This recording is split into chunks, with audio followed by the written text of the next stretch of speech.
ఘోష ఘనమైన నామాన్ని బట్టి నీకు వందనాలు స్తోత్రాలు. సామెత గ్రంథములో నా తండ్రి స్త్రీల గురించి ఏ పూట దినాహారం ఆ పూట చాలు నీ వాక్యం సెలవిస్తుంది నాయన. అవును ప్రభువా, నీ వాగ్దానములు ఎవరైతే నమ్ముచున్నారో వారందరూ ఆశీర్వదించబడతారు.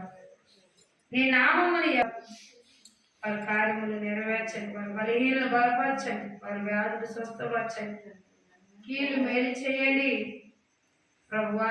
మారు మనసు లేని వారికి మారు మనసులు, రక్షణ లేని వారికి రక్షణ దయచేయండి. నీ సన్నిధిలో అనేక జనములు సాయం దయచేయండి. నిధులతో నింపే దేవుడు నాయన. నీ సన్నిధిలో ఆహారం ఉంది ప్రభు, నువ్వు నడిపించిన దేవుడు, గొప్ప దేవుడు, శక్తిమంతుడు, జీవం కలిగిన వాడు, కరుణ గలవాడు, కనికరం గలవాడు, ప్రేమాస్వరూపుడు నాయన. ఈ సాధ్య అసాధ్యమంది లేదు నాయన. అలాగే రానైనా బిడ్డలందరినీ నడిపించుకోండి, వచ్చిన వారందరినీ దీవించండి, కావలసిన అవసరాలు తీర్చడానికి సహాయం దయచేయండి. ఏ స్థితి కలిగి ఆ స్థితిని మార్చేవాడు గొప్ప దేవా, నీకు వందనాలు స్తోత్రాలు నాయన. పరిశుద్ధాత్మ దేవుడా, నీ స్తోత్రములు నాయన. మరెవరైతే నా తల్లి ఏ తలాంపు కలిగి వచ్చారో వారి కార్యములు నెరవేర్చండి నాయన.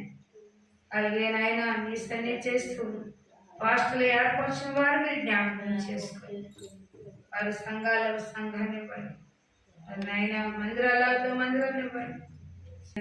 దేవుడు నాయన, మహోన్నతుడు, ఆశ్చర్యకారుడు, శుద్ధులకరుడు, పరిశుద్ధుడు, గొప్ప దేవుడు నాయన. రానేరా బిడ్డలందరినీ నడిపించుకుని వచ్చిన వారందరినీ దీవించిన సహాయం దయచి నాతో మాట్లాడే దేవా మాట్లాడు, కనిపించిన దేవుడా కనిపించండి అయ్యా. నీ చిత్తం ఏవయ్యనదో మా ఎళ్ళ మీరు ఎలా నడిపించాలనుకుంటున్నారో అలా నడిపించినప్పుడు సహాయం దయచేయండి. రానైన బిడ్డలందరినీ నడిపించుకుంటూ వచ్చిన వారందరినీ దీవించండి, కావలసిన అవసరాలు తీర్చడానికి సహాయం దయచేయండి, కావలసిన అవసరాలు తీర్చడానికి సహాయం దయచేయండి. యేసయ్యా తండ్రి. ఆమేన్.